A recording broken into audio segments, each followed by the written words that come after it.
tu nous ferais énormément de bien. Merci Saint-Esprit. Merci Saint-Esprit. Merci Saint-Esprit. Hébreux le chapitre 5.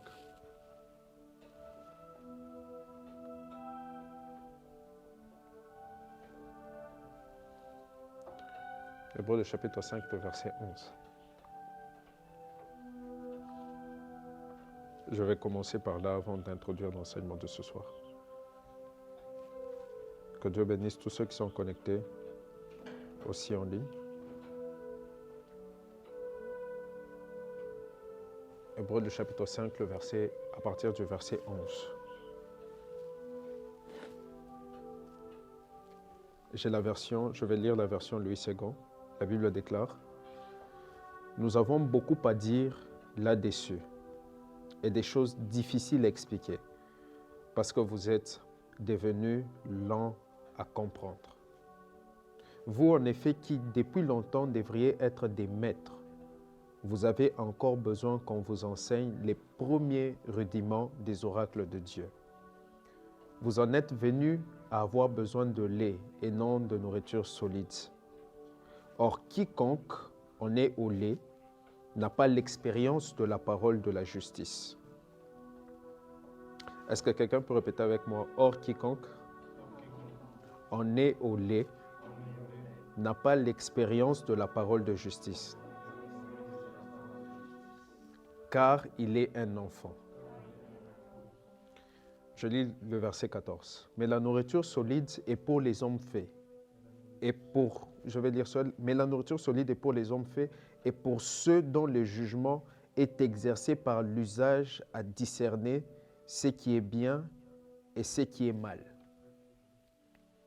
Vous savez, avant même que je puisse aller loin, je vais vous expliquer une chose.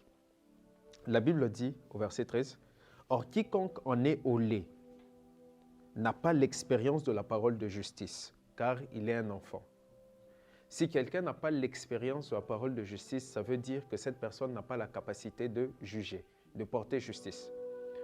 La Bible dit, lorsque vous lirez 1 Corinthiens, il dit « L'homme spirituel juge de tout et lui-même n'est même pas quoi? Jugé. » Ok? Comme je l'ai toujours dit, n'est-ce pas amazing de voir que parfois on peut ouvrir un débat théologique, un débat dans la parole, ou encore plus loin, j'irai, un débat en ce qui concerne les choses spirituelles, en ligne et poser la question à des gens, qu'est-ce que vous en dites? Un événement spirituel s'est passé dans une église, quelque chose s'est fait quelque part. Après, on balance la vidéo en ligne, on dit, vous en pensez quoi? Mais la Bible dit, or, quiconque en est au lait n'a pas l'expérience de la parole de justice, car il est un enfant. Et le verset ne s'arrête même pas là, il dit, mais la nourriture solide est pour les hommes faits, pour ceux dont le jugement est exercé par l'usage à discerner ce qui est bien et ce qui est mal. Quand on parle du don de discernement, si je vous parlais du discernement, c'est quelque chose que j'ai dans mon esprit depuis ce matin. Quand on parle du discernement, vous savez, quand je vous dis il faut apprendre à discerner, vous pensez à quoi? Si je dis à une personne ici, exerce ton discernement, ce que tu seras en train de faire, tu vas renfoncer le visage, froisser le visage, et puis commencer à essayer à chercher dans l'esprit comment discerner. Parce que le discernement pour vous, c'est une impression de soupçon. Mais la Bible dit quoi? C'est lui qui n'a pas la nourriture solide, n'a pas la capacité de discerner, parce qu'il ne sait pas discerner ce qui est bien de ce qui est mal.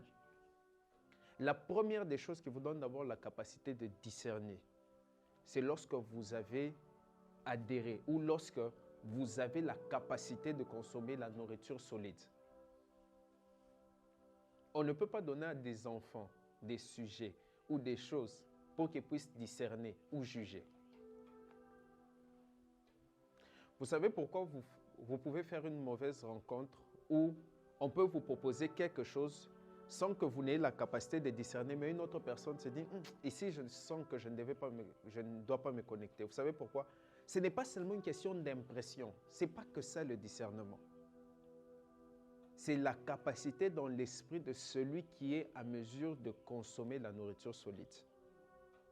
Voilà pourquoi aujourd'hui les chrétiens, je vais vous donner un exemple. Je ne sais pas, j'ai vu sur le statut de quelqu'un, je ne sais pas, vous allez m'informer, quelqu'un qui dit, peut-être que la personne qui est en train de construire l'arche de Noé en ce moment a raison. J'ai vu ça sur le statut de quelqu'un, je ne sais pas s'il y a quelqu'un qui est en train de construire l'arche de Noé en ce moment. C'est ça? Ok.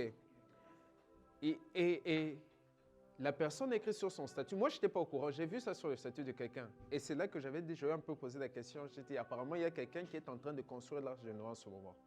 Et la personne est en train de dire, bon, peut-être que la personne qui construit l'arche de Noé en ce moment a raison. Comme au temps de Noé, lorsque Noé construisait l'arche, les gens se moquaient de lui. Peut-être qu'il a raison, nous on est en train de se moquer ici. Et puis, Dieu va envoyer le déluge, on va mourir. On devrait le prendre au sérieux, n'est-ce pas? Cette personne, aussi pieuse que sa pensée peut être, aussi bonne, bienveillante que cette personne peut paraître, ça prouve simplement que c'est un enfant. Vous voyez? Je vais vous donner un exemple. Cette personne est en train de chercher à discerner si c'est lui qui construit l'arche de Noé en ce moment a raison ou a tort. Du coup, cette personne veut se baser sur des impressions. OK? Peut-être que. Mais le problème, c'est quoi? Cette personne n'a pas grandi dans la parole de la justice et dans la nourriture solide. Parce que si cette personne avait déjà grandi dans la parole de la justice et dans la nourriture solide, elle aurait su que dans la parole, Dieu a déjà dit qu'il ne détruira plus jamais la terre par le déluge. Du coup, si Dieu envoie le déluge, Dieu devient menteur. La manière dont Dieu va détruire la terre pour cette seconde fois, ce sera par le feu, pas par le déluge. Lors de son jugement, lors de la première venue par le parousia, il ne met même pas son pied sur la terre. La première venue de Christ, qu'est-ce qu'il fait? Le retour de Christ, qu'est-ce qu'il fait? C'est nous qui le rencontrons dans les airs. Mais lorsque nous reviendrons avec lui, lors de son retour glorieux, la seconde venue, on le rencontre dans les airs. Mais le retour glorieux, nous revenons avec lui. Et qu'est-ce qui se passe? Cette fois-là, il va juger la terre avec quoi? Avec le feu, pas avec l'eau. Pour une personne qui est déjà en train de construire l'arche de Noé en ce moment, je n'ai pas besoin de chercher dans l'esprit pour savoir peut-être qu'il aurait raison. Non, parce que j'ai déjà grandi dans la parole de justice et dans la nourriture solide. Je sais déjà qu'il est dans l'erreur, il est en train de perdre son temps. Vous voyez? Mais pour interpréter les Écritures et discerner les choses, vous devez grandir dans la parole de justice. Vous devez grandir dans la nourriture solide. Voilà pourquoi il y a des circonstances de votre vie. Il y a des choses dans votre vie que vous ne pouvez pas discerner simplement parce que vous n'avez que le lait.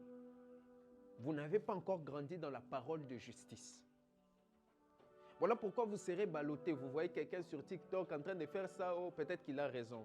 Celui-ci, il vient, il vous donne les pommes, peut-être qu'il a raison. Celui-ci vient avec une telle pratique, peut-être qu'il a raison. Pourquoi vous êtes dans les peut-être?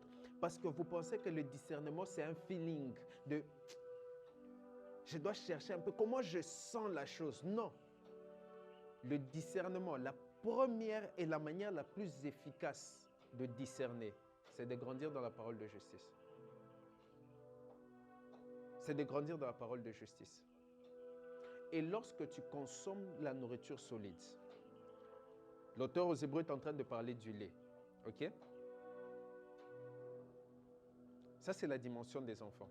Ne vous en faites pas, je n'ai même pas encore commencé le message. Ça, c'est vraiment l'introduction. Parce que j'ai senti ça dans mon esprit ce matin. Lorsqu'il parle du lait, il parle des enfants qui consomment le lait.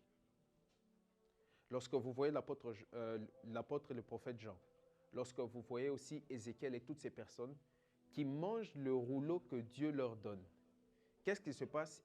Ils disent que ça avait comme le goût de quoi? Du miel. N'est-ce pas? C'était très dur à avaler, mais après avoir avalé ça, ça avait comme le goût du miel. Et là, il y a ceux qui vous parleront de la dimension du miel. OK? Mais je ne veux même pas aller d'abord là. Ce qui m'attire ici, c'est que ce passage dit une chose. Il dit, vous qui depuis longtemps, vous devriez être des maîtres. Mais en ce moment, vous avez encore besoin de quoi? De lait. Vous qui devriez consommer de la nourriture solide, on vous donne encore du lait. Pourquoi? Parce que vous êtes des enfants. Et maintenant, j'aimerais qu'on se comprenne sur le lait dont il est en train de parler. C'est quoi le lait? C'est quoi qu'il appelle la nourriture d'enfant? Hébreux le chapitre 6, le verset 1er. Hébreux chapitre 6, le verset 1er. Il dit, c'est pourquoi, laissant les éléments de la parole de Christ, tendons à ce qui est parfait. Donc on laisse les éléments de la parole de Christ parce que ça c'est pour les enfants. Tendons à ce qui est quoi? À ce qui est parfait. Sans poser de nouveau le fondement. Là maintenant, il commence à poser les fondements pour vous parler de la nourriture d'enfant, le lait en question. Première des choses, le renoncement aux œuvres mortes. Il dit ça, c'est pour les enfants. La foi en Dieu, pour les enfants. La doctrine des baptêmes, pour les enfants. La doctrine de l'imposition des mains, pour les enfants. La résurrection des morts, pour les enfants. Le jugement éternel, pour les enfants. Ce sont les 6 fondements qui constituent le lait dont on parle dans Hébreux le chapitre 6, qui constituent les fondements que chaque enfant, pas chrétien mature, chaque chrétien enfant doit maîtriser. Maintenant, je vous pose la question sur les 6 fondements. Vous maîtrisez combien de ces fondements? Si je posais la question à une personne ici, enseigne-moi sur la doctrine des baptêmes, tu vas m'enseigner. La doctrine de l'imposition des mains. Les renoncements aux œuvres mortes. En fait, ce qui me fait du bien, c'est que les gens pensent que prêcher la sanctification, c'est prêcher c'est pour les enfants.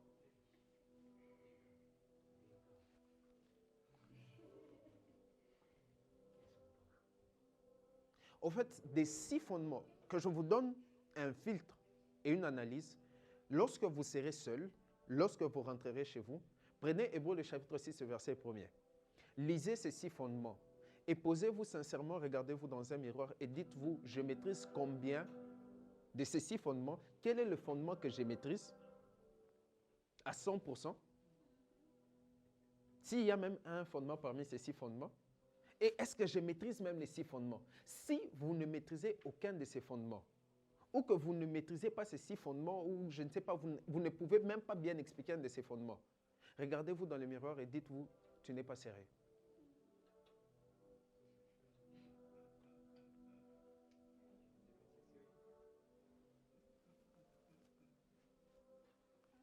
Tu n'es pas sérieux. Mais vous voulez les choses de l'esprit discerner, le prophétique, voir en esprit. Tu ne peux même pas expliquer la doctrine des baptêmes. Vous savez pourquoi on vous baptise dans l'eau? Non, tu ne peux pas expliquer. Mais on t'a baptisé dans l'eau. Quelqu'un me dit, mais si par exemple quelqu'un recevait Christ dans sa vie et qu'on n'a pas eu le temps de le baptiser dans l'eau et qu'il mourait ou Christ revenait, il va aller au ciel ou bien il va aller en enfer. Mais il cherche le prophétique. Ça va peut-être vous choquer ce que je veux vous dire. Le fait de vous mettre dans l'eau, c'est simplement une confirmation externe de ce qui s'est passé intérieurement. OK? Parce que l'eau fait partie des témoins qu'il y a sur la terre. 1 Jean le chapitre 5, souvenez-vous, je vous ai déjà parlé des 3 témoins sur la terre. L'esprit, l'eau et le sang. Lorsque vous êtes venu, l'esprit, lorsque votre esprit est entré sur la terre, il y avait l'eau et le sang. Parce que votre mère a perdu les eaux. Et l'esprit, l'eau et le sang est toujours partout où il y a quelque chose qui doit se faire sur la terre. Il doit y avoir l'esprit, l'eau et le sang. Vous-même, vous êtes constitué à 70% d'eau. Vous avez du sang, vous avez un esprit. L'eau, dans ce cas, c'est un témoin. L'eau, c'est un témoin. OK? Mais à tous ceux qui l'ont reçu, à ceux qui croient en son nom, elle leur a donné quoi? Le pouvoir de devenir enfant de Dieu. Maintenant, Romains vient dire quoi? Si tu crois dans ton cœur et si tu confesses de ta bouche, hein, Jésus-Christ et que Dieu l'a ressuscité des morts, tu seras quoi? Si tu es trempé dans l'eau. Est-ce que je dis qu'il ne faut pas se faire? Non, l'eau a son importance. Mais le salut est d'abord la confession de foi. OK? Maintenant, le baptême, là, vous savez d'abord, le baptême d'eau est venu d'où? Le baptême d'eau est un baptême de l'Ancien Testament.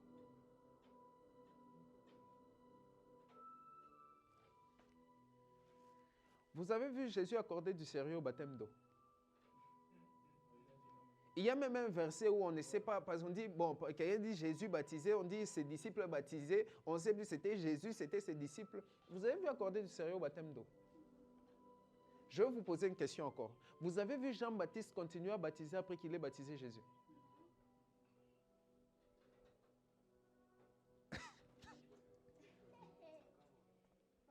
Jean-Baptiste est la voix qui crie dans le désert, n'est-ce pas? Il vient aplanisser le chemin car il est en train d'annoncer le retour de quoi? La venue de quoi? Du Christ. Il prêche le message de la repentance. Repentez-vous, aplanissez le chemin, car il est en train de venir.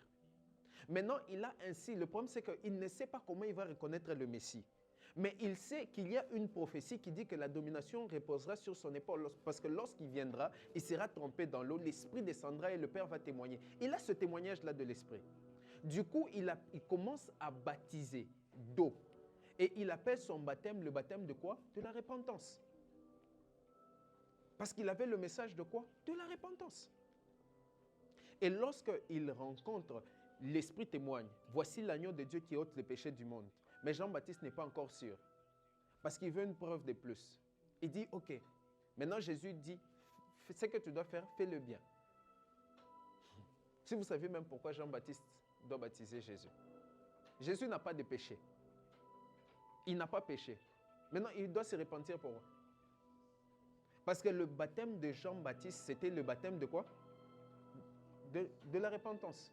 Maintenant, vous et moi, Jésus n'a pas péché. Toi, c'était pour nous donner l'exemple. La doctrine des baptêmes, vous ne connaissez pas.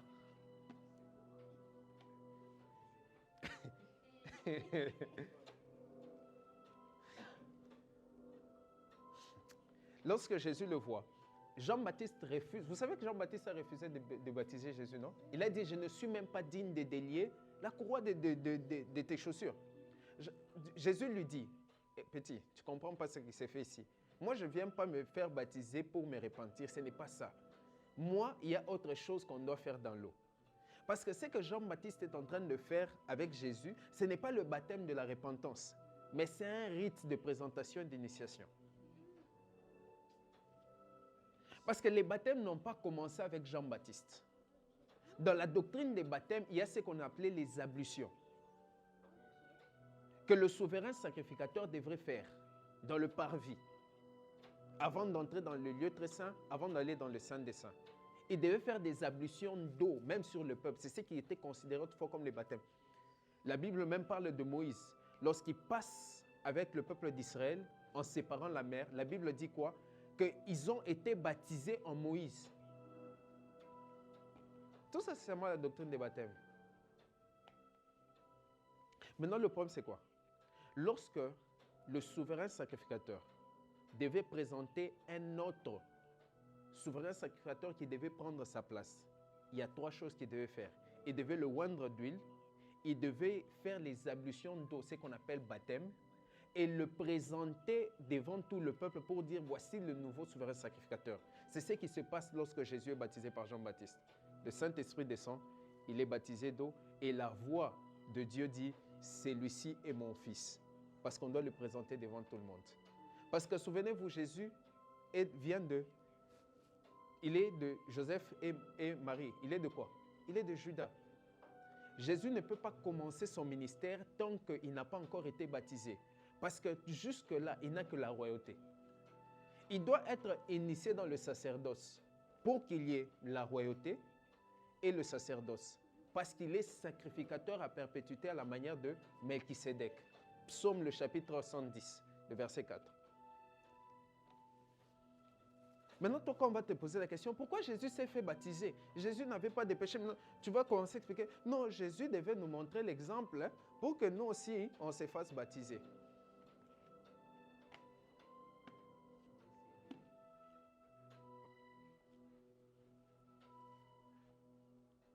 Donc ça, ok?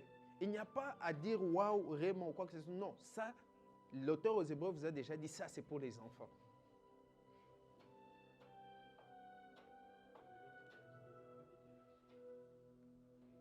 Le jugement éternel. Résurrection des morts, n'allons même pas là-bas.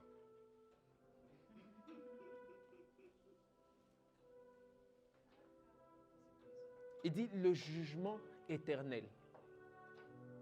Donc, l'eschatologie biblique, c'est ce qu'on appelle eschatologie, l'étude des événements de la fin des temps.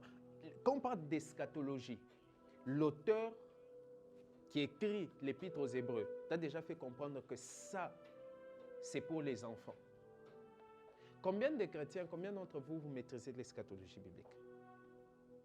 Si je dois vous demander que vous puissiez me donner de manière chronologique et respecter comment les événements de la fin des temps doivent se produire jusqu'au retour glorieux de Jésus-Christ. D'abord, vous ne savez même pas, les chrétiens, quand ils meurent, ils vont où?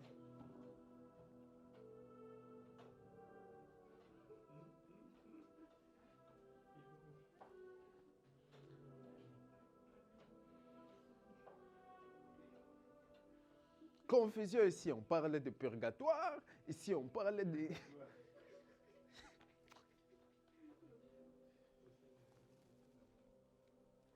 Vous savez, à chaque fois que vous vous retrouvez dans un endroit, dans une église, où on vous arrache la Bible des mains, on la lit pour vous, et que vous ne lisez jamais la Bible, fouillez. C'est comme ça que les colons colonisaient nos parents, nos grands-parents. Reviens sur la même note que tu t'es entendu. Quand on te parlera de purgatoire, pose la question à l'homme de Dieu. C'est écrit où dans la Bible? Ne me dis pas ce qu'un tel saint ou un tel Dieu avait dit maintenant. Non, c'est écrit où dans la parole de Dieu?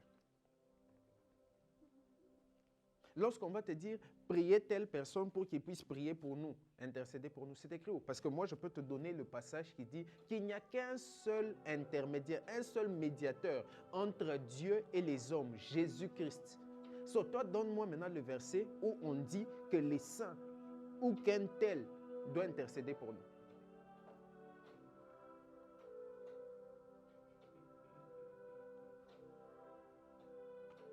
Alors que Jésus vous a déjà dit lui-même, vous êtes dans l'erreur parce que vous ne comprenez ni la parole ni la puissance de Dieu. Dieu n'est pas un Dieu des morts, mais un Dieu des vivants. Elle dit, mais vous aussi, vous priez le Dieu d'Abraham, d'Isaac et de Jacob. Déjà, on n'a pas prié Abraham. Et quand on dit le Dieu d'Abraham, d'Isaac et de Jacob, Jésus a déjà expliqué même dans ce verset-là. Au fait, ce qu'on est en train de dire, c'est qu'on parlait de l'alliance qui était sur ces personnes-là. Parce que Isaïe a déjà dit, Abraham ne nous connaît pas. Abraham ne te connaît pas? Le Dieu d'Abraham, Abraham ne te connaît pas. Israël ne connaît même pas ton nom. Est-ce que je suis en train de parler à quelqu'un? C'est là que maintenant, chacun d'entre nous doit grandir. Et dire, si je ne maîtrise pas ça, c'est qu'il y a un sérieux problème.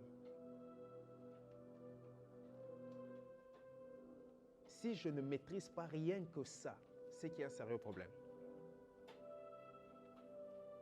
Maintenant, aujourd'hui, vous savez quoi? je vais vous parler de quelque chose. Essaie de descendre un peu. Aujourd'hui, je vais vous parler de quelque chose. Je vais vous parler un peu de la résurrection des morts.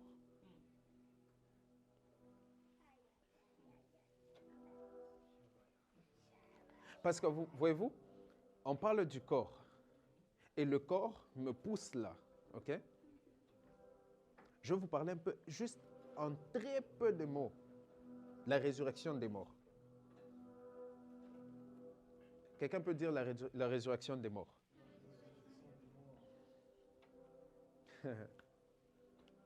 Vous savez, la résurrection des morts, hein, c'est l'un des plus... Vous savez, quand quelqu'un commence à ressusciter les morts, sachez qu'il est allé loin avec Dieu.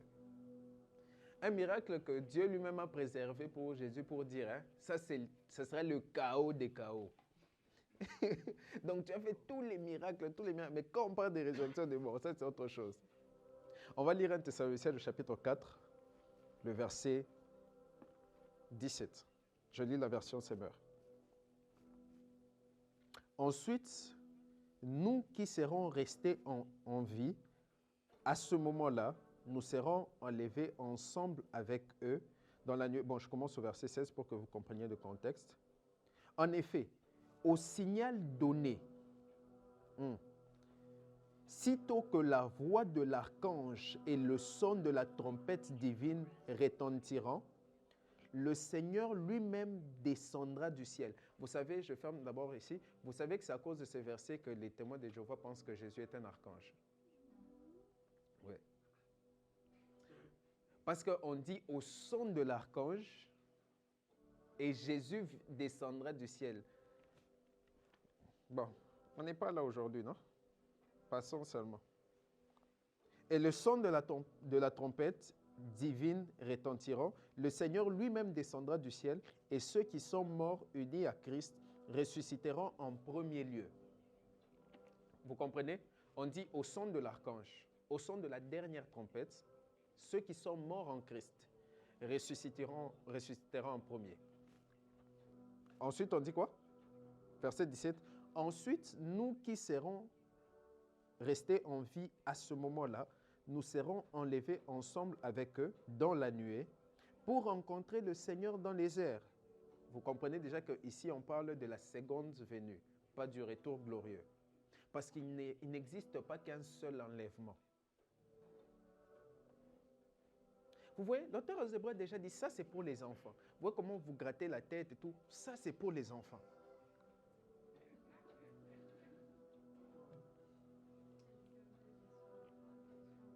Donc si tu ne maîtrises pas ça, on ne sait pas si tu es enfant, si tu es fœtus, si tu es embryon, on ne sait pas.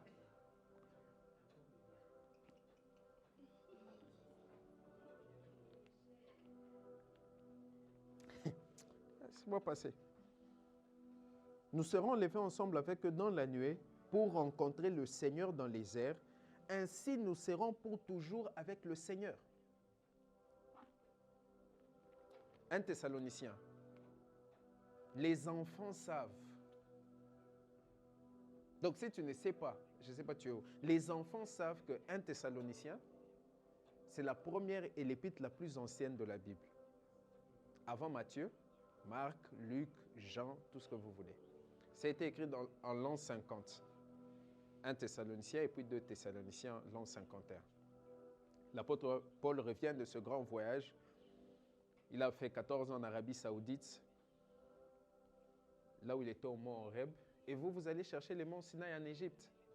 Alors que la Bible vous a déjà dit que c'est en Arabie Saoudite. Je ferme une autre parenthèse. Il revient de là. Il a été jusqu'au 3e ciel, là où il a entendu des choses. Et puis il revient. Le message qu'il a, c'est quoi? Maranatha. Jésus revient. C'est comme quand vous venez de ces visions-là qui vous ont fait peur. Du coup, vous commencez à penser à l'enlèvement. Il suffit que vous puissiez bien manger et que 3 jours passent. Vous oubliez. Vous voyez les visions-là qui vous font peur. Tu as rêvé comme si c'était la fin du monde. Et puis, tu te réveilles. Tu commences à écrire à tes amis, Seigneur, Moi, toi, donne ta vie au Seigneur. Le Seigneur revient bientôt. Il te suffit d'un bon pondou avec un foufou chaud. Tu oublies. Maranatha, là, tu oublies. L'homme est drôle. Après, il enseigne. Maranatha, Jésus revient. Est-ce que je peux ouvrir une parenthèse qui va causer des confusions dans les têtes des gens, hein? Non, je vais lire un verset et puis à partir de là, je vais ouvrir la parenthèse. 1 Corinthiens, le chapitre 15, le verset 39 et 40. Et puis je vais lire 49 à 54.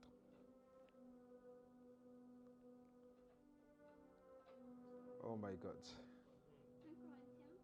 1 Corinthiens, le chapitre 15, le verset, je vais commencer à partir du verset 39. Je lis la version Louis II. Toute chair n'est pas la même chair, mais autre est la chair des hommes, autre celle des quadrupèdes, autre celle des oiseaux, autre celle des poissons. Il y a aussi des corps célestes. Dis avec moi, il y a aussi des corps célestes. Et des corps terrestres. Mais autre est l'éclat des corps célestes, autre celui des corps terrestres. Verset que tu n'as jamais lu. Parce que toi, tu cherches seulement, là, on dit, il faut maudire les ennemis. Tu peux faire dans les psaumes de David. Je suis au verset 49. Je sors d'abord rapidement. Et de même que nous avons porté l'image du terrestre, nous porterons aussi l'image du céleste. My God. La Bible dit qu'il y a des corps célestes et des corps terrestres. L'éclat de ce corps terrestre est différent de l'éclat des corps célestes. Il dit de même que nous avons porté ces corps que nous portons ici terrestres, nous porterons aussi des corps célestes. Verset 50. Ce que je dis, frère, c'est que la chair et le sang ne peuvent hériter le royaume de Dieu. Et que la corruption n'hérite pas l'incorruptibilité. Vous savez ce que ce verset vous enseigne? C'est que ce corps, il est inutile pour le ciel. Voilà pourquoi limiter le salut d'une personne à ce qu'il a fait avec ça. Je sais, on va aller dans Lévitique 19. On va aller dans Lévitique 19. Ne faites pas des tatouages. Enlevez les tatouages. Vous irez en enfer pour les tatouages. Il n'y a personne et il n'y aura personne qui ira en enfer parce qu'il a fait un tatouage. Quelque chose encore plus loin. Faire un tatouage, ce n'est pas un péché.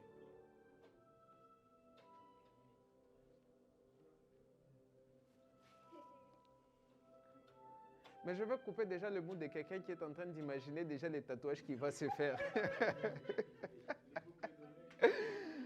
Je veux déjà, en fait, t'arrêter très vite. Dans la vie du chrétien, il n'y a pas que le péché. Il y a la dimension du bien et du mal. En Éden, il n'y avait pas le péché. Voilà pourquoi même lorsqu'il a mangé ça, c'est nous qui disons qu'il a péché. Dans la Bible, tu ne vois nulle part on a parlé du péché. On dit juste qu'il a désobéi. Parce que c'est la loi, Romains le chapitre 7, c'est la loi qui amène la connaissance du péché. Sans la loi, il n'y a pas de péché. Or, en Éden, il n'y a pas de loi.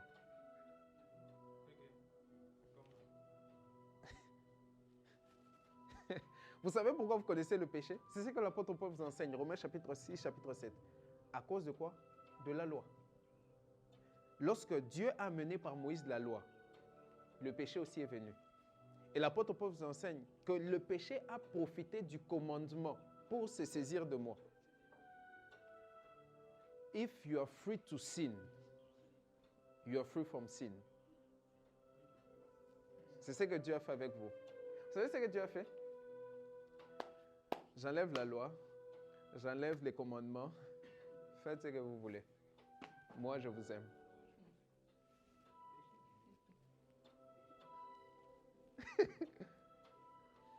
Voilà pourquoi on ne vous dit pas, il faut suivre les 10. Il n'y a rien dans le Nouveau Testament où on te dit, il faut suivre les 10 commandements. Ça n'existe pas.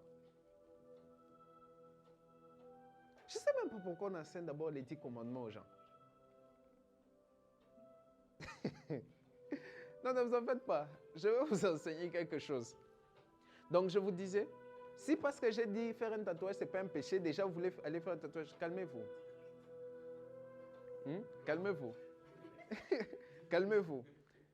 Non, reste juste un peu bas. Calmez-vous, je vais vous expliquer quelque chose. Dans la vie du chrétien, il y a la dimension du bien et du mal. Ok? Il y a la dimension du bien et du mal. Il y a la dimension du péché. Il y a la dimension de ce qui est utile et ce qui n'est pas utile. Voilà pourquoi il dit tout m'est permis, mais tout n'est pas utile. Maintenant, le tatouage, ce n'est pas un péché, mais le tatouage, lui, il entre dans une autre catégorie. Je vais vous parler de quelque chose. Rahab, la prostituée. Elle est parmi les héros de la foi. Elle est connue pourquoi? Pour avoir menti. Elle a péché.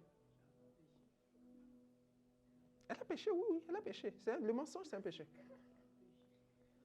Mais comment quelqu'un qui est connu pour une seule chose, avoir menti, elle entre parmi les héros de la foi? J'ai toujours dit, il y a un Jésus que les chrétiens se sont formés. Il y a un Dieu que les chrétiens se sont formés. Et les chrétiens veulent que Jésus et Dieu se conforment à leur manière de penser. Allons dans Lévitique 19. Je vais vous expliquer quelque chose. Je sais que c'est Lévitique 19, le verset 26. Et on dit, non, vous savez, il ne faut pas dire aux gens certaines choses, sinon vous allez les pousser à faire. Ils vont faire, même si je ne disais pas. Au mieux, je dis, comme ça tout le monde est préparé, comme ça tout le monde est conscient de ce qu'il fait.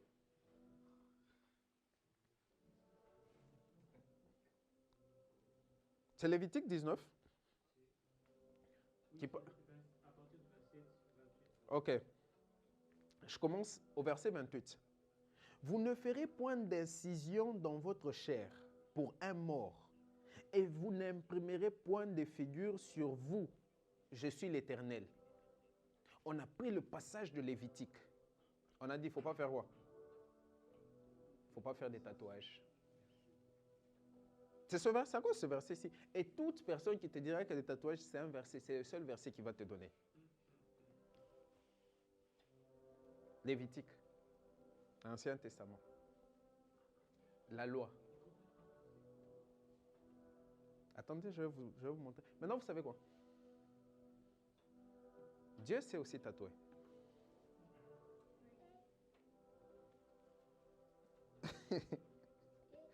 Je vais vous montrer. Je prends un passage ici. Est-ce qu'on est en train d'évoluer ensemble? Je suis en train de prendre ce passage ici. Mais avant que je n'arrive là, vous savez, lorsque cette personne vous donne ce verset, je veux vous montrer l'hypocrisie du chrétien. Avant d'arriver au verset 27, on passe par au verset 28, on passe par quel verset? 27. 27 dit ceci. Vous ne couperez point en rond les coins de votre chevelure. C'est ce que j'ai déjà fait là. Et tu ne raseras point les coins de ta barbe. C'est ce que vous avez déjà fait là. Couper les coins de sa chevelure, raser sa barbe, c'est dans le même verset et ça vient avant les tatouages. Donc c'est aussi grave que de faire un tatouage. Voilà pourquoi lorsqu'on a arrêté Jésus, qu'est-ce qu'on a fait? On a rasé quoi? La moitié de sa barbe. Parce que c'est un signe de déshonneur. Voilà pourquoi les rabbins, les juifs, vous les voyez, ils font quoi? Ils gardent leur barbe. Maintenant, comment vous entrez dans la loi de Moïse? Vous prenez que ce qui vous arrange et puis vous laissez ce qui ne vous arrange pas. Pourquoi être partiel dans la parole? Vous donc qui êtes des enfants, vous n'êtes restés qu'au lait.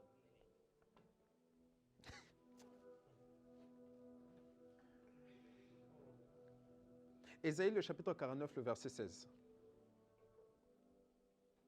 Lisez avec moi. Ésaïe 49, le verset 16.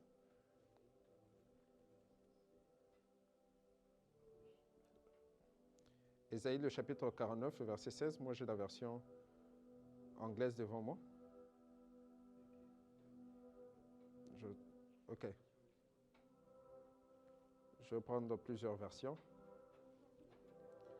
Ésaïe 49, verset 16. La Bible dit, je prends d'abord les versions françaises.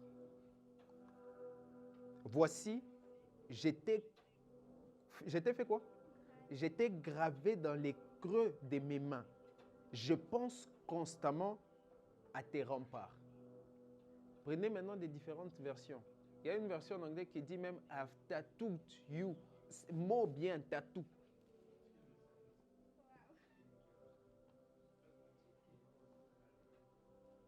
Dieu dit, écoute, j'ai été tatoué. Il parle de son peuple, dans les creux de ma main. Il dit, j'étais tatoué pourquoi?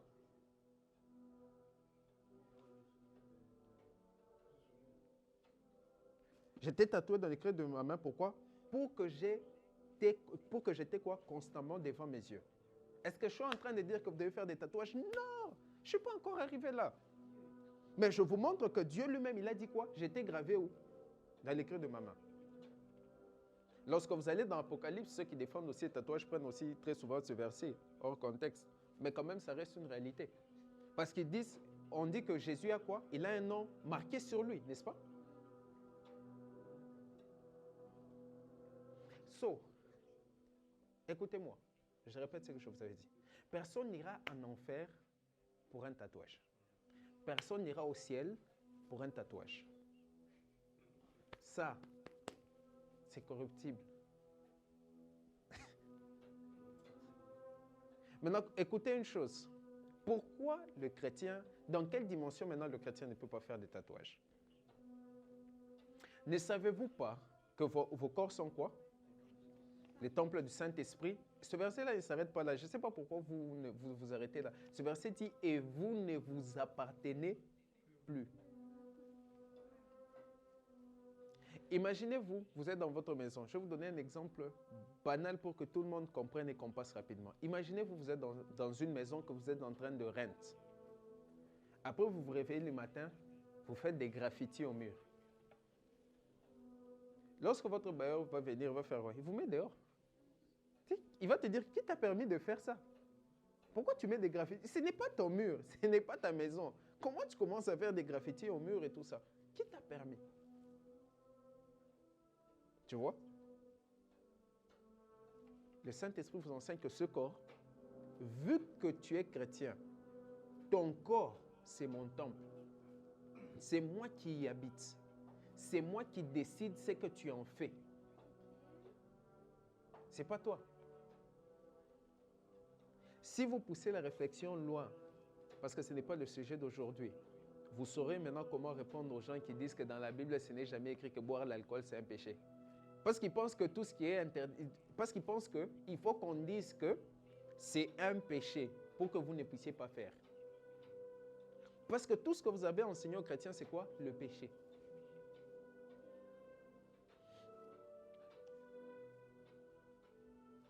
Ça, les enfants doivent maîtriser ça.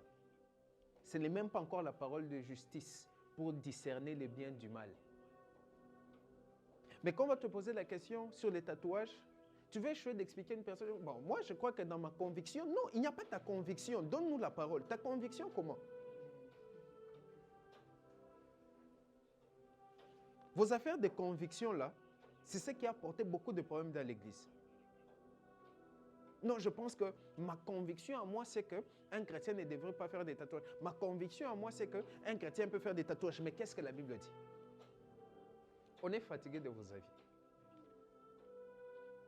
Qu'est-ce que la Bible dit?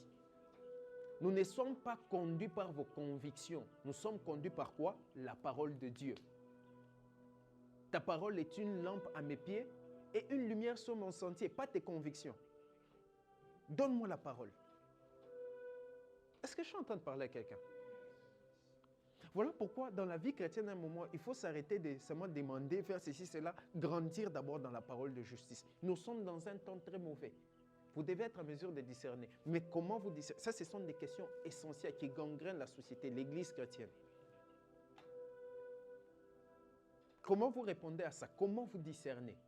Est-ce que vous êtes en mesure de manier la parole de justice? Voilà pourquoi, lorsqu'on va aller dans cette école de théologie que je ferai avec vous bientôt, c'est là que je vous ai dit que je veux vous donner 5 ou 7 manières d'interpréter les Écritures. Parce qu'il faut d'abord étudier le contexte du texte. On parle d'abord d'incision. Vous savez pourquoi on est en train de parler d'incision là? Est-ce que j'ai évolué avec quelqu'un? Revenons au corps. Revenons à la résurrection des morts. Revenons à la résurrection des morts. Dis à ton voisin, nous sommes encore sur le corps. Dis à ton voisin, nous sommes encore sur le corps. OK? So, maintenant, en parlant du corps, je vous ai dit, ça, ce corps, il est quoi? Corruptible. Ça va aller nulle part. C'est ça qui va retourner à la poussière. Lorsque une personne meurt, OK? Que ce soit un païen, que ce soit un chrétien, l'esprit a une destination. D'où il est venu? Le ciel. En tout cas, je vous donne cette information dans cette forme basique. Le corps a aussi une seule destination. La poussière, d'où il est venu. C'est l'âme qui a plusieurs destinations.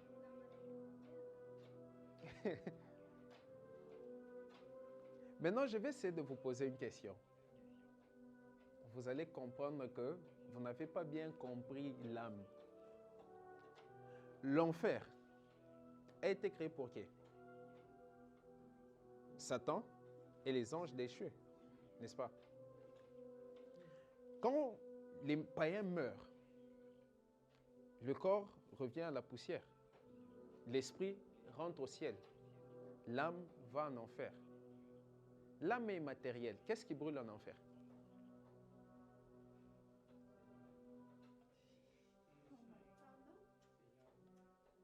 Ah, vous n'avez pas compris? Que je reprenne? Vous dites que l'âme est immatérielle. C'est le corps qui est matériel. L'esprit est immatériel. L'esprit rentre au ciel. Le corps à la poussière.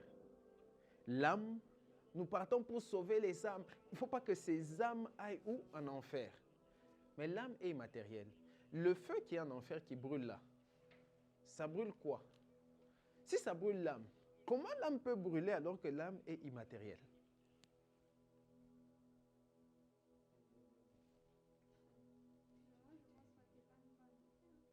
Je ne pense pas que l'âme va... Maintenant qu'il va... Quoi? Vous voyez en fait, hein? C'est ce que je vous ai dit. Vous n'êtes pas en mesure de manier la parole de justice.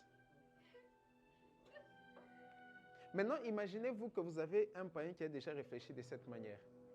Et il vient devant vous et vous pose cette question. Vous allez lui expliquer vos convictions.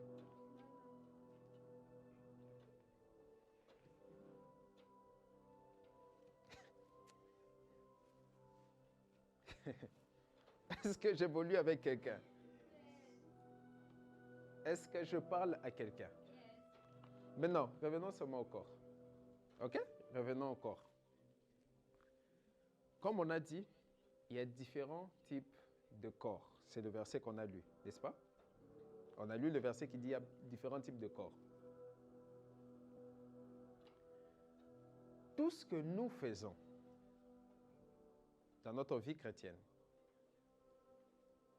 a un objectif ultime, c'est bâtir notre homme intérieur, qui est la véritable habitation de l'esprit. En réalité, quand on dit ton corps est le temple du Saint-Esprit, la première dimension, vous voyez d'abord la dimension spirituelle. OK? Votre homme intérieur, c'est là que l'Esprit de Dieu habite. Ensuite, vous voyez la représentation externe. OK?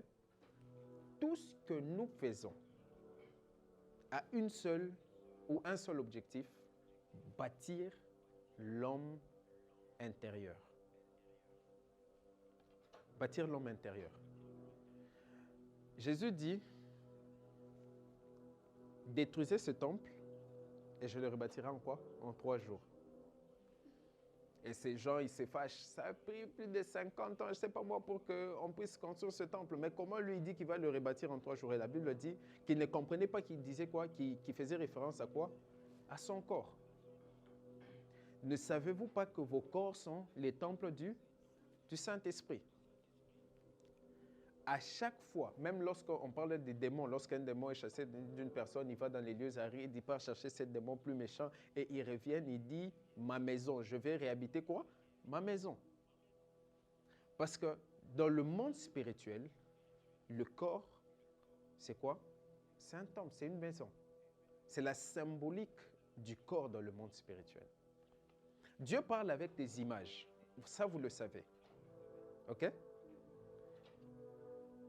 Donc, très souvent, et je vous ai déjà dit, voilà pourquoi la plupart des gens qui font, comment je peux dire, qui ont la chance d'aller au ciel, ils voient qu'au ciel, on construit des maisons. N'est-ce pas?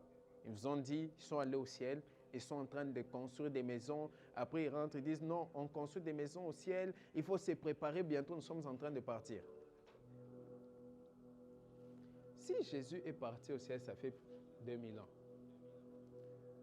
Dieu est omnipotent, omniprésent, omniscient. Si ça fait plus de 2000 ans et que l'enlèvement dépend du fait qu'on doit finir de construire les maisons qu'il y a au ciel, c'est qu'au ciel, il y a les plus mauvais architectes qui existent.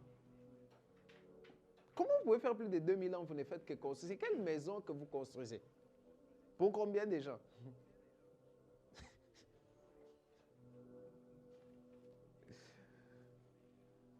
Lorsque vous comprenez les Écritures, ok, vous réalisez et vous pouvez interpréter, parce que là maintenant, souvenez-vous, le verset qu'on a donné dans Hébreux, le chapitre 5 à partir du verset 13, vous pouvez discerner, parce que vous opérez dans la nourriture solide, la parole de la justice.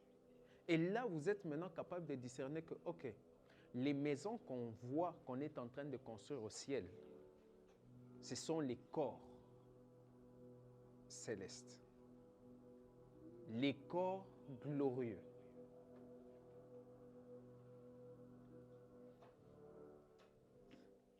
Parce que votre habitation, c'est quoi?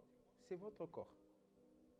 La Bible déclare que c'est lui qui parle en langue. Il fait quoi?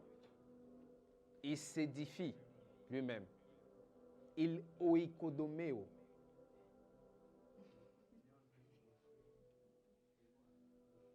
Et oikodomeo veut dire bâtir, comme poser une brique après une autre lorsqu'on est en train de bâtir un temple ou une maison.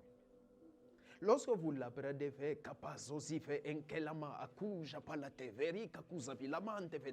vous savez ce qui se passe? Vous êtes en train de bâtir votre homme intérieur. Donc vous êtes en train de mettre une pierre après une autre, une pierre après une autre, une pierre après une autre. C'est ça l'objectif du parlant langue, bâtir l'homme intérieur.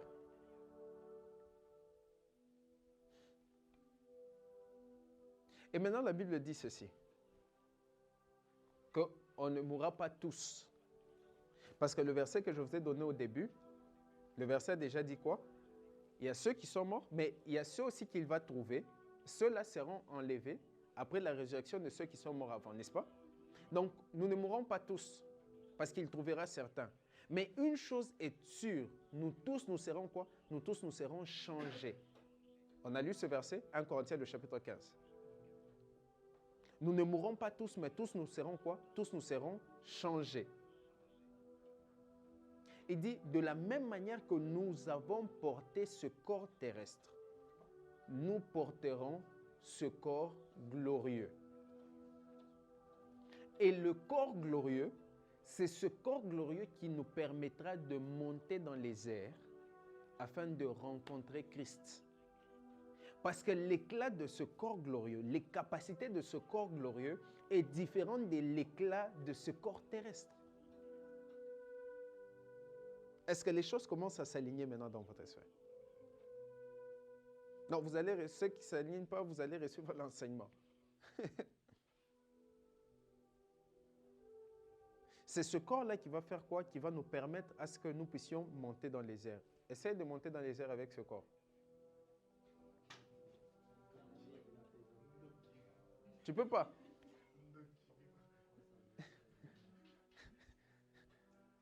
Mais la Bible dit que nous allons faire quoi? Nous allons monter dans les airs. Nous allons monter dans les airs comment? Vous pensez que c'est une métaphore? Wait and see.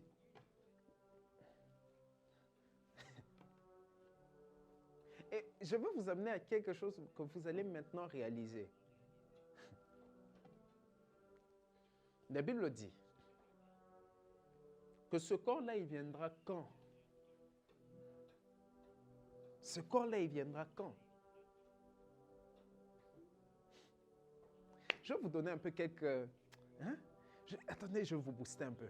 La Bible dit que Jésus a porté ce corps, n'est-ce pas? Donc nous aussi, nous allons porter ce corps. Vous savez les capacités de ce corps-là? Plus de 500 personnes ont témoigné avoir vu Jésus à sa résurrection au même moment. Lisez la Bible. Et lorsqu'on écrit, on dit dont la plupart sont vivants jusqu'aujourd'hui. Voilà pourquoi on ne pouvait pas réfuter le témoignage de la résurrection de Jésus. Parce que plus de 500 personnes pouvaient témoigner l'avoir vu.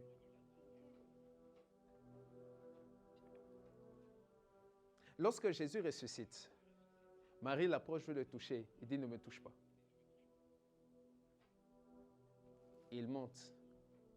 Les femmes partent. Après, il apparaît là où se trouvent les apôtres. Et il dit à Thomas qui n'avait pas cru, viens et touche-moi.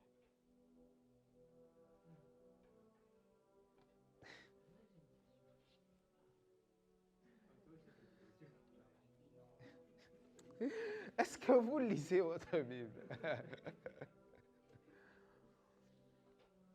Écoutez maintenant. Oh my lavadera. Ça répond à votre question, avant que je puisse vous dire ça, ça répond à votre question. Comment les disciples ne pouvaient pas reconnaître Jésus? Ils ont marché avec lui pendant plus de 3 ans. Comment quand il a apparu à Thomas, il avait les blessures. Si au moins il pouvait reconnaître les blessures, alors pourquoi il ne pouvait pas le reconnaître que c'était lui? Comment les disciples sur le chemin d'Emmaüs ne pouvaient pas reconnaître que c'était lui? Jusqu'à ce qu'ils mangent la Sainte Seine avec lui, et puis la Bible dit que leurs yeux s'ouvrent, après ils reconnaissent que c'est lui. Comment?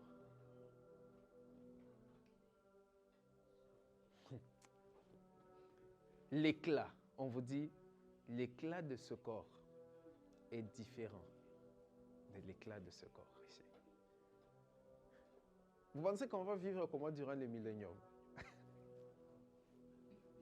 D'accord. Et vous savez quoi? Comme je vous ai dit, eschatologie, jugement éternel et tout ça, millénium, tout ce que j'ai dit ici, l'auteur aux Hébreux dit, ça, c'est pour les enfants. Maintenant, toi, si je te posais la question, qu'est-ce que tu connais du millénium? C'est 1000 ans. Ou millénium, 1000 ans. Ça a déjà dit dans le nom. Nous tous, on sait que c'est 1000 ans. Millénium, 1000 ans. On sait que tous c'est 1000 ans. Maintenant, comment on va vivre durant les milléniums? Quel corps on aura? Certains d'entre vous ici, vous pensez encore que le paradis, c'est le ciel.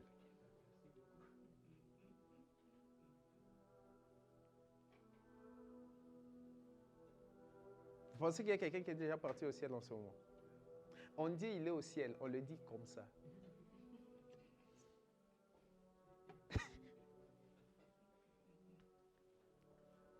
Le paradis, c'est un jardin. C'est un autre endroit. Hein? Heavenly places. C'est un autre endroit. Vous savez quoi? Le paradis et l'enfer, c'est pas très loin. Mais ça, c'est une information d'un autre jour. Je suis en train de dire, j'ai tellement envie de vous donner cette information ici. L'éclat. Maintenant, imaginez-vous, ok? La Bible vous donne une information. Au quoi? Au son de quoi? Non, pas au son de la trompette. Au son de la dernière trompette.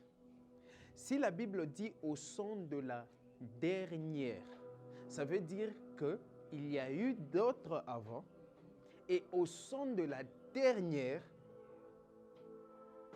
les morts en Christ ressusciteront. C'est-à-dire, le son de cette trompette peut être écouté par les morts.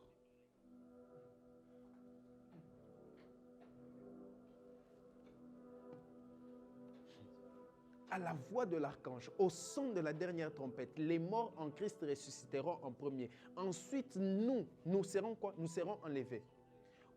À la voix de l'archange, au son de la trompette, qu'est-ce qui se passe? C'est en ce moment que ton corps va changer. Si tu as envie, alors que Jésus revient. Donc, lorsque... Vous voyez les films, il dit, au son de la dernière trompette, qu'est-ce qui va se passer? Nous serons changés. Donc, dès que ce corps va écouter, et c'est là le problème. En fait, vous ne ratez pas l'enlèvement parce que c'est pas parce que Dieu n'a pas envie que vous soyez enlevé, non. C'est juste que votre spirit man ne peut pas écouter le son de la dernière trompette. Du coup, si tel que vous êtes là, vous n'écoutez pas le son de la dernière trompette, qu'est-ce qui se passe? Votre corps ne change pas. Si votre corps ne change pas, vous faites quoi? Vous restez. C'est la faute à qui? Ah, c'est lui qui n'a pas écouté le son de la trompette.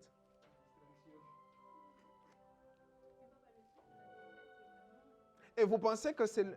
En fait, le truc, c'est quoi? Lorsque vous lisez pas les Écritures, vous pensez que ça serait un son que tout le monde va écouter. Bon. Et puis tout le monde...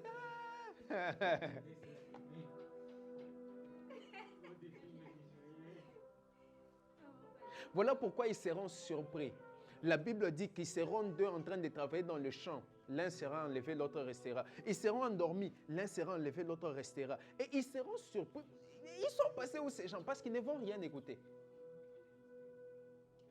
C'est là que l'Antichrist viendra.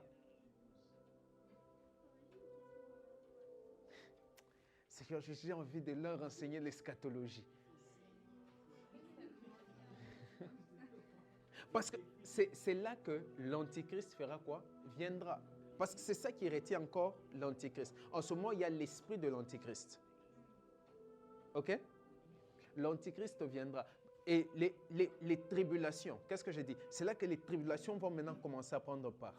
Pourquoi? Parce que les tribulations commencent lorsque l'Église est enlevée. Maintenant, quand vous lisez la Bible, vous lisez les tribulations. Moi, ce qui m'a toujours fait peur, quand je lis Apocalypse, voilà pourquoi les gens... En fait, il n'y a pas plus fou qu'un chrétien qui a peur de lire Apocalypse. Parce que ce qu'il y a entre Apocalypse chapitre 6 et jusqu'au chapitre 18 ou 21, si je ne m'abuse, ça ne concerne aucun chrétien. C'est une information pour ceux qui vont rester. So, quand tu lis ça, les tribulations, commence seulement à rire. Tu dis, ah, ces gens, ils vont souffrir. Commence à prier pour tes frères, tes sœurs qui ne connaissent pas encore Christ. Seigneur, aide-les, qu'ils puissent connaître Christ. Parce que ça c'est pour eux. Tu sais, pendant ces 7 ans, on sera là. En train de célébrer les noces de l'agneau. En train de célébrer là-haut. Ça, c'est pour les enfants. Oh, tu prends Apocalypse, tu commences à lire, tu commences à prêcher. Non, il y aura des sauterelles. Préparez-vous, papa. Ce n'est pas pour nous. On ne sera pas là. Nulle part l'Église est mentionnée dans cet intervalle de temps.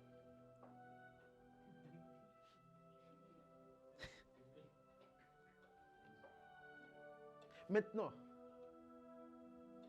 le son de la dernière trompette. Est-ce que tu as écouté le son de la première trompette? Je vais vous donner un exemple. Je vais vous donner un exemple pour que vous réalisez combien c'est grave de ne pas écouter Dieu. Si je me tenais ici et je dis, tel que tu es là, tu t'appelles Nicolas, tel que tu es là. Ton nom c'est Nicolas. Dieu vient de parler. Il dit, tu t'appelles Nicolas. Et pendant que nous sommes là, il y a un mouvement angélique qui se fait en ces lieux. Maintenant, tel que toi tu es là, tu n'as senti ni mouvement angélique, ni la voix de Dieu.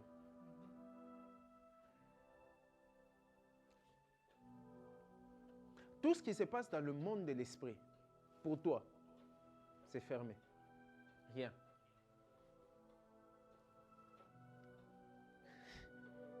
Le son de la trompette maintenant.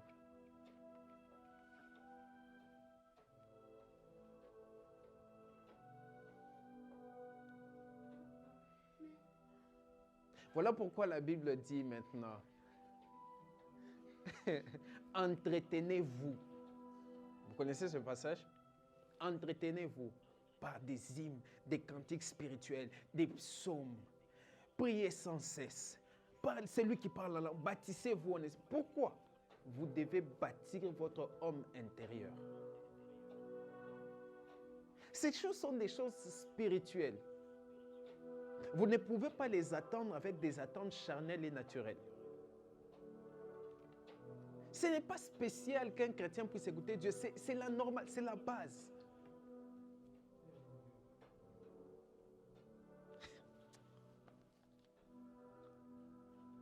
Voilà pourquoi il faut prier. Seigneur, tu vas passer dans un lieu et je suis comme Jacob. Je me réveille, certainement, je ne savais pas que Dieu était ici. Non, Jacob n'avait pas le Saint-Esprit en lui. Toi, tu as le Saint-Esprit en toi. Dieu ne peut pas être dans un lieu et puis tu ne sais pas qu'il est là.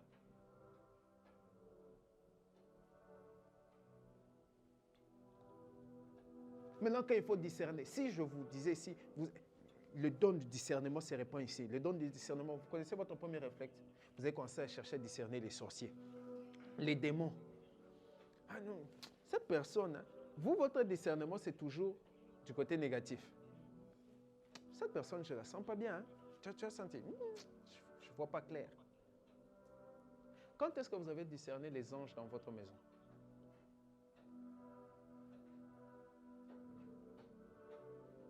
Est-ce que vous êtes déjà arrivé de vous tenir?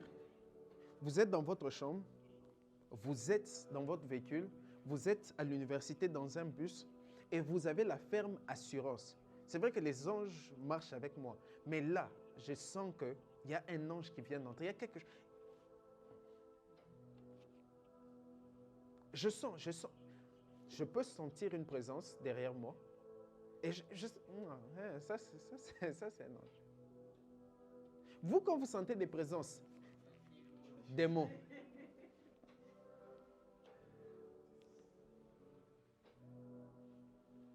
regarde ton voisin, dis-lui voisin.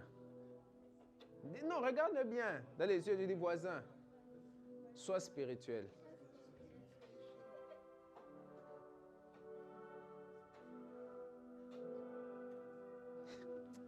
Si vous saviez comment on va vivre durant le millénium, quand on a enfermé le diable, on l'a jeté pendant 1000 ans. Et nous revenons comme les gouverneurs des cités, les gouverneurs des royaumes, pendant que Elon Musk a fini de travailler pour moi.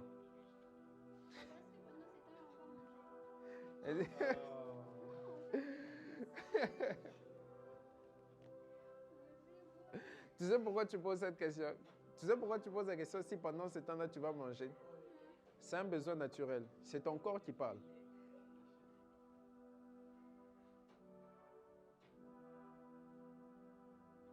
Dis encore corps céleste. Dis corps céleste. Corps céleste. Voilà pourquoi votre être extérieur, votre corps, devient comme le contenant par lequel se manifestent les choses qui sont à l'intérieur de vous. Voilà pourquoi je vous ai dit la dernière fois, je me mets à imposer les mains, je me mets à prier pour les gens et j'impose les mains et les gens commencent à tomber sous l'onction du Saint-Esprit. Les dons commencent à se communiquer, les gens commencent à parler en langue. Mais, dans la vie de tous les jours, on peut blaguer, je peux te saluer, rien ne se passe. Mais si tu me trouves dans un mood là bizarre, je te salue, tu ne restes pas sur place. Posez-vous là, qu'est-ce qui s'est passé dans mon corps?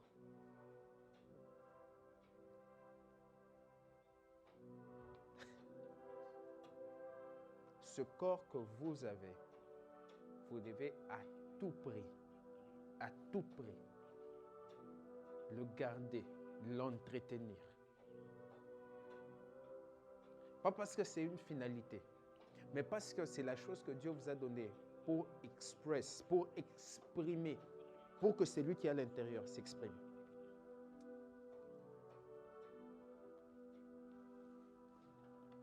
Ça, je répète encore, c'est pour les enfants.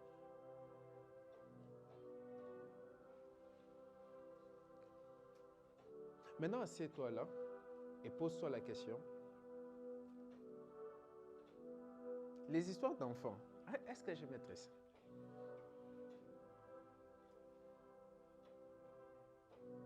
Parce que dans les derniers temps, la Bible dit quoi? Viendra les faux prophètes, les faux docteurs, tout ce que vous voulez. Comment vous pensez que vous saurez que celui-ci c'est un faux prophète? Tu peux descendre un peu? Je vais vous dire une réalité. Comment vous saurez que celui-ci c'est un faux prophète ou un faux docteur? Les faux prophètes ne viendront pas donner des fausses prophéties. Église, s'il vous plaît, lisez la Bible. Soyons sérieux avec Dieu. Les faux prophètes ne viendront pas donner des fausses prophéties. Faux là, quand vous regardez en grec, ça veut dire comme. Donc comme le vrai, mais ce n'est pas le vrai. Il y a une différence entre false prophets and fake prophets.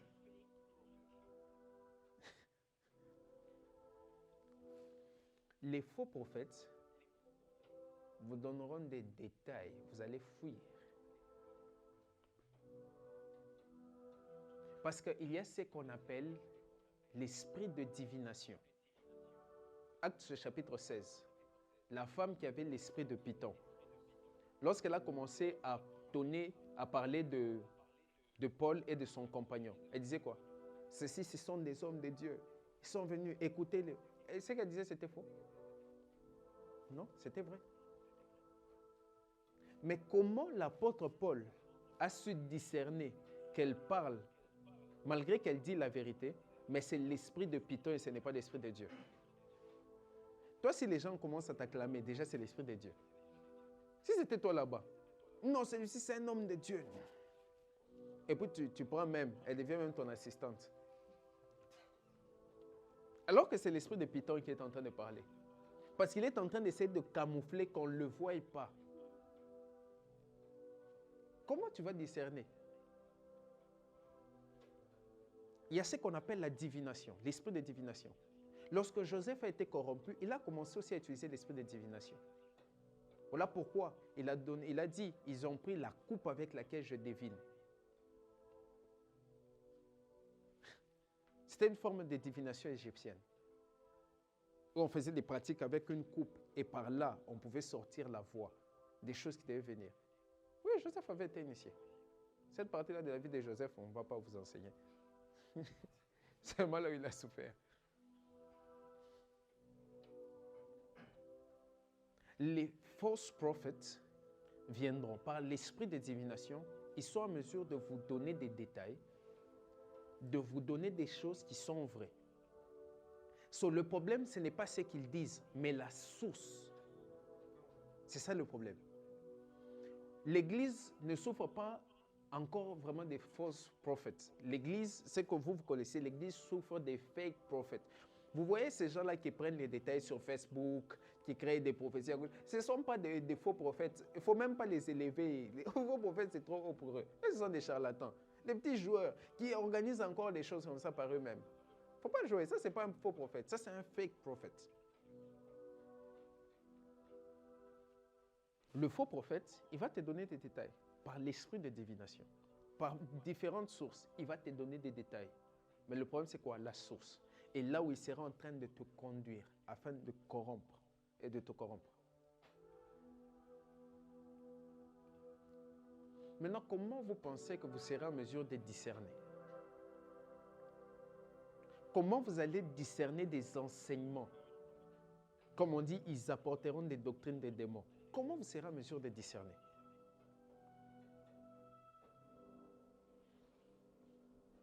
Si tout ce qui fait maintenant nos enseignements, tout ce qui te fait toi, ce sont des enseignements de motivation. Je ne dis pas que c'est mal de prêcher sur la patience, mais tout ce que tu connais, ce n'est que des exhortations sur la patience, la souffrance.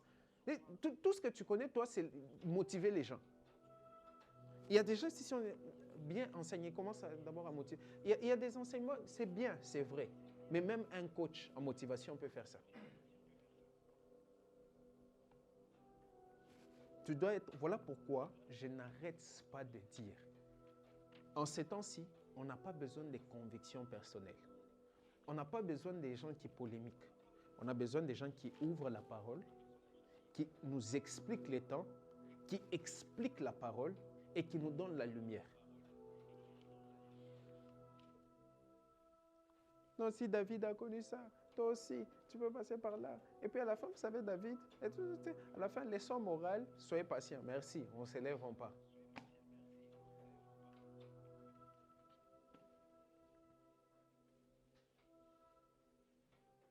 Regarde ton voisin. Tu es voisin? Non, dis-lui bien, voisin. Sois sérieux. Même les gens du média là-bas, les gens du média n'aiment pas lire la Bible. Les gens, oh non, non, moi je suis seulement du média.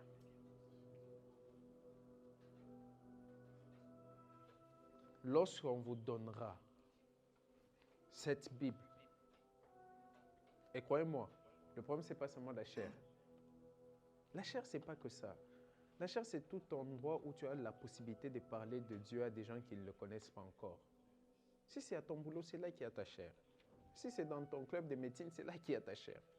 Avant de charger la chair, là où il y a beaucoup de... J'ai toujours dit, le problème des chrétiens, c'est que nous sommes des gens, des lumières qui aiment éclairer là où il y a la lumière, des sels en train de se saler, de s'assaisonner eux-mêmes. On a fait une convention. Il y avait 500 personnes. Parmi les 500 personnes, 500 chrétiens. Et puis, le réveil. Quel réveil? C'est bien. On s'est fortifié. C'est bien. Non, c'est pas mal. C'est bien. Mais on n'a pas encore commencé à toucher dehors. Vous fouillez les païens. Vous fouillez les musulmans. Vous fouillez les gens qui ont des questions difficiles. Celui-là, il est incrédule. Il ne croit pas. Non. Il va croire pourquoi? Toi, donne-lui la parole, tu vas le pousser à croire.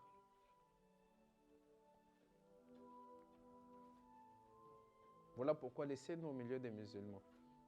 Laissez-nous au milieu des gens de mauvaise vie. Fuyez-les, laissez-nous. Moi, le Jésus que je connais de la Bible, il ne perdait pas son temps avec les chrétiens. Il ne perdait pas son temps avec les pharisiens, tout ça. Seulement avec les hachés. Les gens de mauvaise vie. Lui-même, il dit, le Fils de l'homme est venu, il mangeait, il buvait, vous avez dit, oh non, il a un démon. L'autre ici est venu, il ne mangeait pas, il gênait, il était dans le désert, vous avez dit, oh non, il a un démon. Vous dites, bon, juste vous voulez quoi?